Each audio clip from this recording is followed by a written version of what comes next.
What do you need to know when you lease a vehicle? And you're gonna wanna stick till the end because I'm gonna share with you something really important. So what do you need to know when leasing a vehicle? I personally have leased 3 vehicles and I've made some mistakes along the way.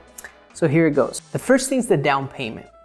How much money do you have to come up with cash, if any, to take that vehicle off the lot? Some people don't know, but you can actually put 0 down payment on a lease. In the last 3 leases that I've done 0 down payment. If you can put 0 money down, your monthly payment might be higher, but it's up to you whether you prefer that or not. Second thing you want to know is the monthly payment total, including taxes. See, a lot of times you get that monthly payment, but it doesn't include the taxes. By the time they add the taxes, it might put you over what you're comfortable with. Make sure you ask for the total amount of the monthly payment. The next thing is the miles. This is the amount of miles that you can drive within a year and not get penalized by the dealership or the finance company. Typically, a lease will have somewhere between 10,000 to 12,000 miles a year, and the more miles you ask for, the higher your monthly payment. What happens if you go over your miles? It's happened to me before. I had to buy additional miles on my lease. Next is really important, the lease term, the amount of time you're actually renting the vehicle for.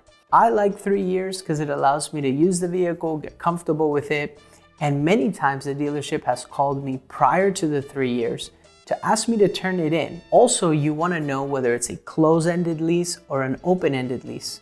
You want to typically be on a close-end lease, which tells you exactly at the end of that lease contract how much the residual value of the vehicle will be worth. And what the residual value is the amount that the vehicle that you're renting can be financed for or purchased at the end of the lease. So one of the tips that I really recommend you look into is the insurance. That's something I didn't factor in when I did my first lease. I was just looking at what the monthly payment was. I wasn't thinking what the insurance was going to be. And it did go up when I got my new lease because it was a newer car.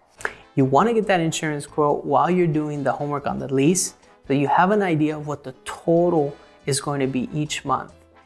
Also factor in what your gas might be, because that's something if you now have to buy premium gas that you maybe didn't have that expense before. You also want to look into what's called the lease return fees or disposition fees. These are fees at the end of the lease that potentially the dealership can charge you. You want to know that at the beginning and ask them what the fees are at the end of the lease, if any. If you have damage to the vehicle when you return it, remember you were just renting it, so they can charge you for some of the damage to the vehicle. And lastly, you are going to need to share your income and your credit score. There's going to be a credit check. And know that you're going to have to share W-2s potentially or just stated income, because those are things that are going to run when they actually give you the final lease payment. Another tip is don't try to do the lease the same day. Give yourself a week to research it. Give yourself time to look into it. Don't feel pressured by the dealership or anybody else that it's a weekend special or something like that, because this is a really important decision and you don't want to rush into that. So give yourself plenty of time. Tell yourself, I'm not going to buy anything or lease anything today. Just walk in, get information, or do your homework online. So I hope this was helpful for you in prepping for your next lease. If I missed anything, please put it in the comments.